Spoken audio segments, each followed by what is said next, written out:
your music time.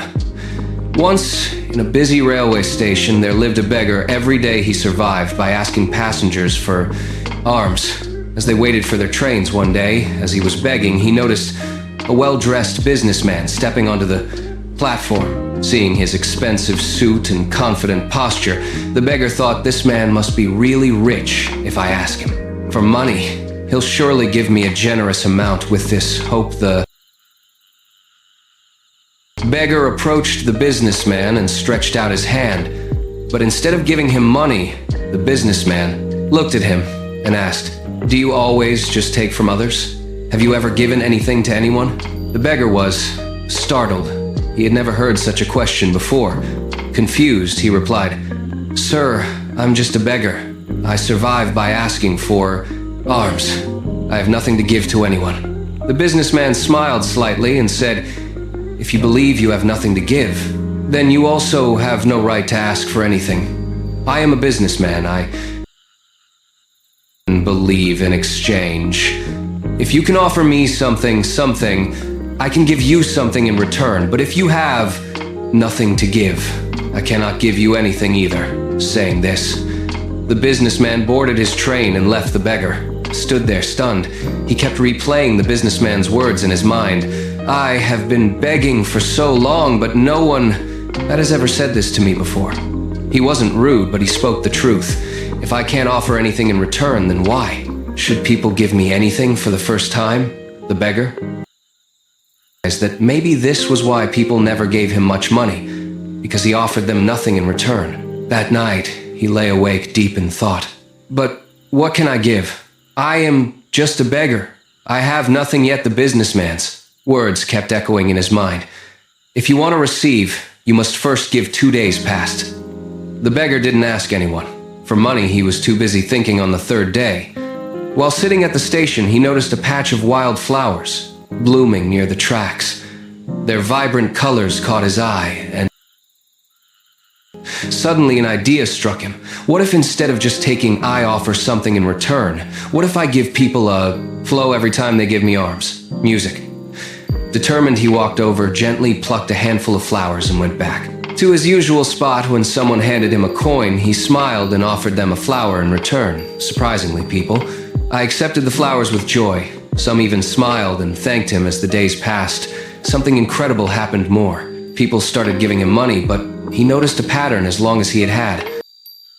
People gave generously when he ran out of flowers.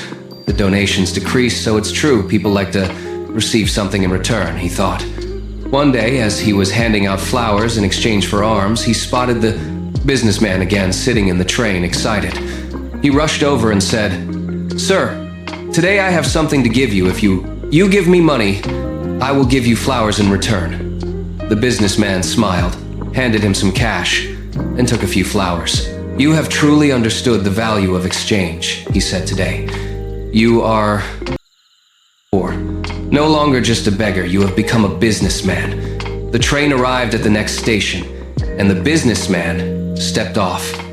The beggar stood there watching him go. His words sparked a new thought in his mind.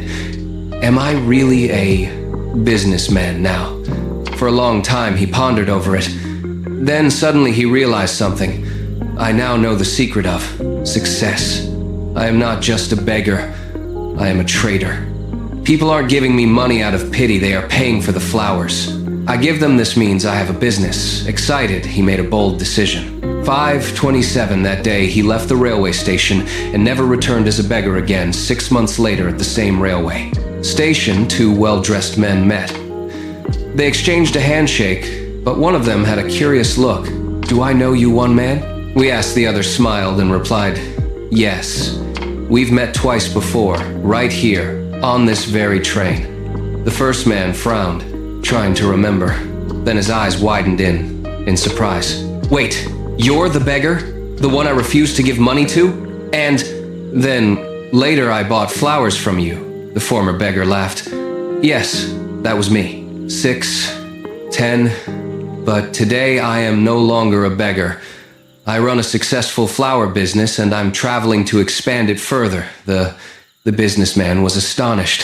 "That's incredible. What changed?" The flower seller smiled. "You taught me one of life's greatest. truths we only receive when we give that day. I realized that I was never really a beggar. I was a businessman all along. I just had to see myself that way. The two men shook hands again, now as equals. Then they boarded their trains, heading towards their respective futures. Life is shaped by how we see. If you believe you are small, you will remain small. But if you recognize your inner potential, you can achieve greatness. So don't limit yourself. See yourself as strong, capable, and successful.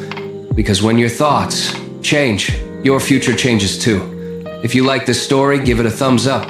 Comment below on what you learned and share it to inspire others see you in the next story.